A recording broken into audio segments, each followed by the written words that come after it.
नमस्कार, आप देख रहे हैं सक्सेस सदन। मैं हूं संदीप। आज देखिएगा भारतीय संविधान का पहला चैप्टर जिसका नाम है भारतीय संविधान का विकास। और इस भारतीय संविधान का विकास कब और कैसे हुआ है देखिएगा।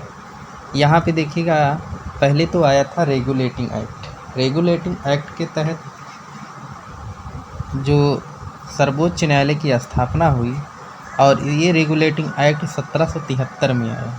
और कहाँ, और इसके तहत सर्वोच्च न्यायालय की स्थापना की गई, और वो स्थान है जहाँ पे है कलकत्ता।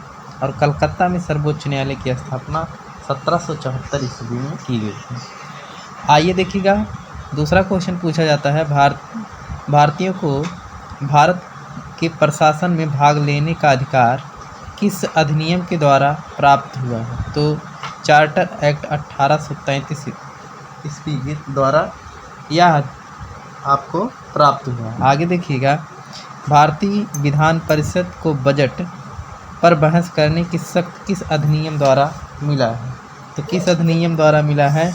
भारतीय परिषद अधिनियम 1892 के द्वारा मिला है। देखिएगा, नेक्स्ट पूछा जाता है हमसे आपसे कि केंद्रीय विधानमंडल सर्वप्रथम किस अधिनियम द्वारा द्विसदनीय बनाया गया? तो 1919 के भारत शासन अधिनियम द्वारा बनाया गया। नेक्स्ट क्वेश्चन देखिएगा, आगे देखिएगा, जो कि यहाँ पे देखिएगा कहता है क्या। देखिएगा, कह रहा है भारत के राष्ट्रपति को अध्यादेश निर्गत करने की शक्ति मूलतः किस अधिनियम से प्रेरित है? तो किस अधिनियम से प्रेरित है? तो भारत शासन अधिनियम 1935 से प्रेरित है। आगे देखिएगा, भारतीय संविधान का विकास कैसे कैसे हुआ है? तो आप देखेंगे भारतीय संविधान का विकास कैसे हुआ है। देखिएगा, पहले तो आप देखेंगे ईस्ट इंडिया कंपनी के अंतर्गत भारतीय संविधान को पहले ईस्ट इंडिया कंपनी और उसके बाद ब्रिटिश क्राउन के अंतर्गत आया। तो ईस्ट इंडिया कंपनी के अंतर्गत क्या क्या आता है? रेगुलेटिंग एक्ट आता है।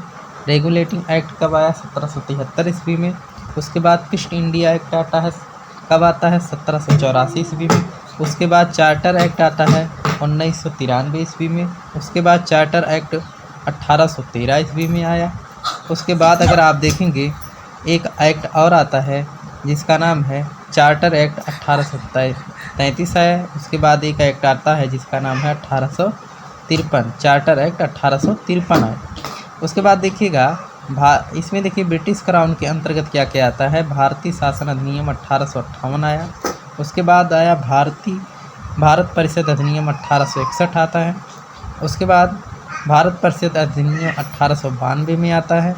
एक और आता है भारत परिषद अधिनियम 1909 आता है। भारत शासन अधिनियम 1919 आता है, जो कि भारत शासन अधिनियम बहुत ही इम्पोर्टेंट है 1919 का। उसके बाद यहाँ पे आता है भारत शासन अधिनियम 1935 और भारतीय स्वतंत्रता अधिनियम 1947। उसके बाद आप देखेंगे एक क्वेश्चन पूछा गया, केंद्र में द्विशासन व्यवस्था किस अधिनियम के द्वारा लागू की गई थी? किस अधिनियम के द्वारा? भारत शासन अधिनियम 1935 के द्वारा लागू की गई। आगे देखिएगा, इसमें देखिएगा अगला क्वेश्चन पूछा जाता है कि ब्रिटिश भारत में किस अधिनियम में संघीय शासन का प्रावधान है? तो कब है? भारत शासन अधिनियम 1935। आगे देखिएगा, नेक्स्ट क्वेश्चन देखिएगा कब पूछा जाता क्या। इसमें पूछा जाता है अखिल भारतीय संघ स्थापित करने का प्रावधान किस अधिनियम द्वारा किया गया? तो अखिल भारतीय शासन अधिनियम का प्रावधान भारत शासन अधिनियम 1935। इसमें देखिए क्या क्या किया गया है। इसमें किया गया था भारत के संविधान में केंद्र और राज्यों के मध्य किया गया शक्तियों का विभाजन भारत शासन अधिनियम 1935 पर आधारित है। आज का वीडियो इतना ही, और वीडियो को लाइक शेयर सब्सक्राइब करिए।